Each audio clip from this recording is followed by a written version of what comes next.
I just love the smell of fear. Death is the best DreamWorks villain we've seen yet. For all intents and purposes, Puss in Boots 2 put DreamWorks back on my radar for me. And the biggest reason is the main antagonist, the big bad wolf, Death. He's charismatic, menacing, and feels like an obstacle the protagonist can't even dream of beating. This is all done because of his stage presence, which throughout the movie is quite little compared to other villains. But the way in which he does so, best of the best DreamWorks villains are usually proactive in their choice and set out on their own path until the protagonist comes along and becomes a threat they no longer can ignore. But not Death. Instead of the grandiose prison escape of Tai Lung to find Po, the swift murder of two kung fu masters at the hand of Shen, we get a bar scene of a predator and its prey speaking before the shit hits the fan. So Puss is in a bar, alone, talking himself up to be this legend. Once again, he's doing this to convince himself he's fine. And even though he's on his last life, there's nothing to fear. He is Puss in Boots. The barman leaves and the slight tong of a church bell plays, signifying whatever is about to happen next is beyond the realms of Puss's imagination and of this world. And once again, Puss props himself up with a compliment. And there it is. Before we even see him, we hear a whistle. This conveys to the audience whoever this is someone who doesn't need the flashy entrances or the huge announcements like Puss does, or even like other villains would. There he differs from Puss, but the whistle also signifies this is his way of playing with his food, his way of causing confusion, bewilderment to his target. But at this time, this isn't enough to shake him. Puss turns his head, and as if he was always there watching, there he is, sitting right across from him. Lightning flashes and shows his tall, hooded figure.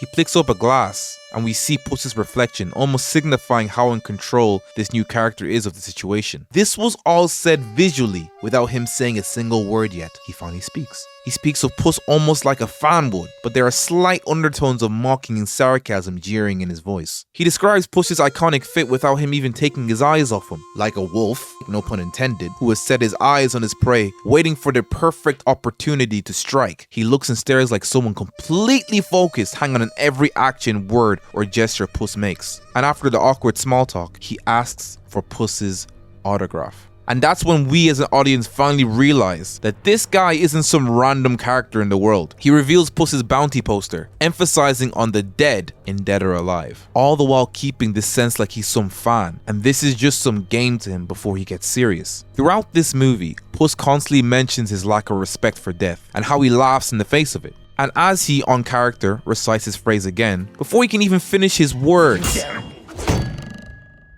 his sword is knocked across the room while the bounty hunter still continues to drink. His bravado falters. He backs away while facing the wolf at the bar, trying to get his sword back, proclaiming again he is now taking this seriously. The bounty hunter dodges with ease and beats every chance Puss gets to land an actual strike, and then revealing his own weapon to be literal scythes, a weapon iconic with the Grim Reaper. They have their back and forth, and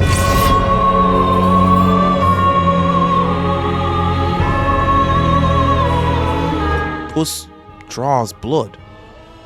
The mighty Puss in Boots that laughs in the face of death is now mortal and afraid. Both mine and Puss's hair stands up, and I remember thinking, oh shit, this is getting serious. I love that DreamWorks didn't pull back any punches when they needed to show that this wasn't a happy-go-lucky Shrek spinoff. Both us and Puss realized that this guy's the real deal, and Puss could really die right now. With the bounty hunter's final line, the fall of grace and the breakdown of the main character set in place, Puss can't beat this guy. He can't flaunt his immortality when given the chance to pick back up his sword. Pick it up.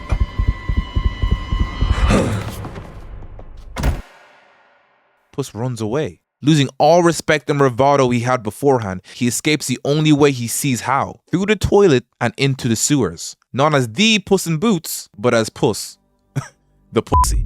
What an introduction. What a way to start the movie. Not only was the main character beaten down from his pillar of complacency and fantasy, but now we as an audience have a clear goal in mind that Puss has to overcome in order to reclaim his respect and his mind. But at the end of the day, no one saw him lose and flee. He could continue to live his life out of bravado and over-the-top heists. No one knows he is on his last life, and no one knows he ran literally with his tails between his legs to this bounty hunter. And later on in the movie, he does just that. He doesn't tell anybody what happened and continues to go for this his wish, not telling anybody the goals behind this wish he wants to get, but almost as if planned. Like a shadow that only appears in the night, the bounty hunter appears again and again, putting Puss on edge and forgetting any common sense he had at the time other than to run. Unlike other villains, we don't get to see much of him until the climax. But not seeing him on screen doesn't mean he's off on his own adventure or that he's plotting. He is still hunting Puss, increasing the anticipation of his reveal, lurking in the shadows, always at close range from Puss. He's a product of Puss's inner demons.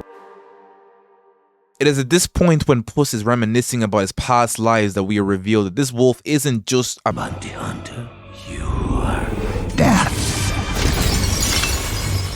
And he's been waiting all this time to kill Puss in the shadows of his previous 8 lives. This is not just a Grim Reaper doing his job collecting lives of those whose times has come. It's a vendetta and a long time coming for death. Puss in Boots is someone who laughs in the face of death and also does not value life. And that pisses death off. Puss is continually running from his problems, making death seem all the more powerful as more of a force of nature that will always win than an actual antagonist he can face. Once again, he runs away, but as an audience, we can tell it's not just that Puss doesn't believe he can defeat him, it's what death represents, the end of Puss's legend, and that's something he can't face.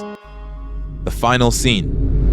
The whistles. This time everyone can hear. He knows showing himself here and now in front of Puss's adversaries and friends will strike even more fear into Puss. He's exposed. His problems are here and now, and everyone is here to watch. Blocked off from his friends, he has no other choice than to face the problem in front of him. Like Death says, he can buy himself more time and use the wish to wish more lives, or he can take on this god in Death right now. And we'll never know if Death truly wanted to teach Puss a lesson on valuing life, or he actually just wanted to kill him and be done with it. But at this very decisive moment, Puss realizes he's made valuable memories with people he cares about, and that are way more impactful and dear to him than anything he's done in the previous 8 lives of self-serving and bravado. He's learned how to value the one life he has, the same number all of us get.